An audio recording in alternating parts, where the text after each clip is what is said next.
My work begins with the landscape, but I have a very specific place in mind. The three tribes that I'm from, the Cupeño, Luiseño, and Kumeyaay, have called the San Diego County desert and mountain landscapes home for thousands of years. So when I'm working, I often think about that place.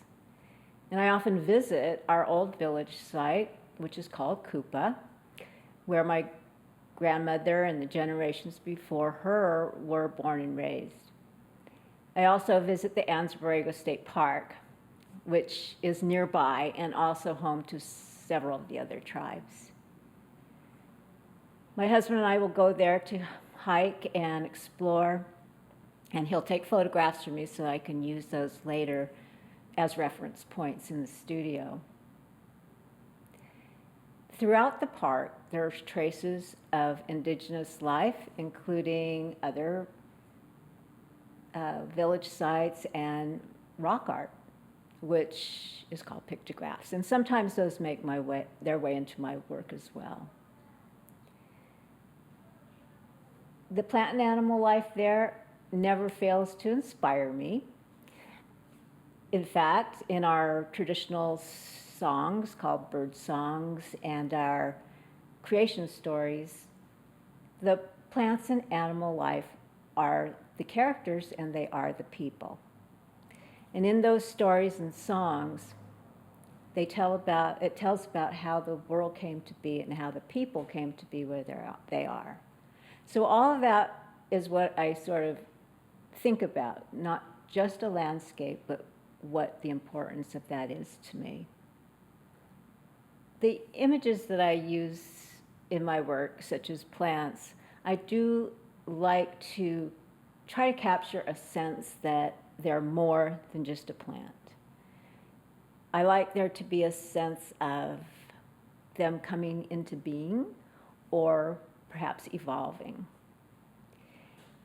And through that process of when I start a painting or throughout the process, I often will use both drawing and painting in a work. Some of the images are more outlined, some are more fully developed. And through that, I'm hoping to capture that sense of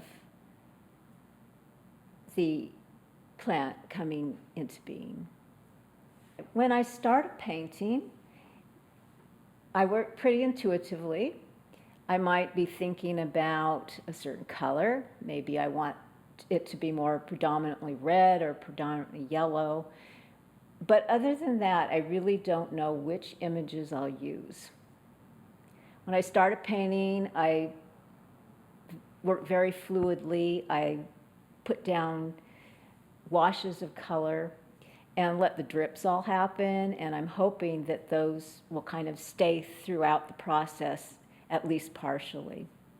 Sometimes I might try a certain image, and if I don't really like it, it's not working, I'll paint it out, and then like to leave some of those traces there in the painting as the process goes. I love color, and so my color is very expressive. A lot of the times it's realistic, but sometimes not really. It's more an atmosphere that I'm trying to create.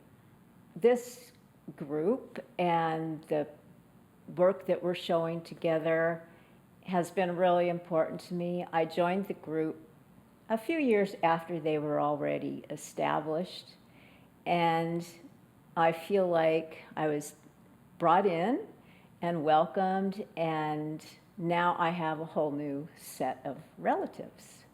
And when we show together, we have our connection through, even though we have come from all different tribes, all different parts of the state originally. We all live here now, but we share a kind of common bond, of course, through our shared ancestry.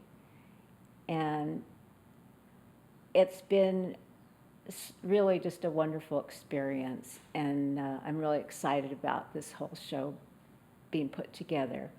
I also wanted to thank Kimberly for working with Kat and I on, we all worked together for writing the grant, and it's just been a great experience to get to know both of them even better.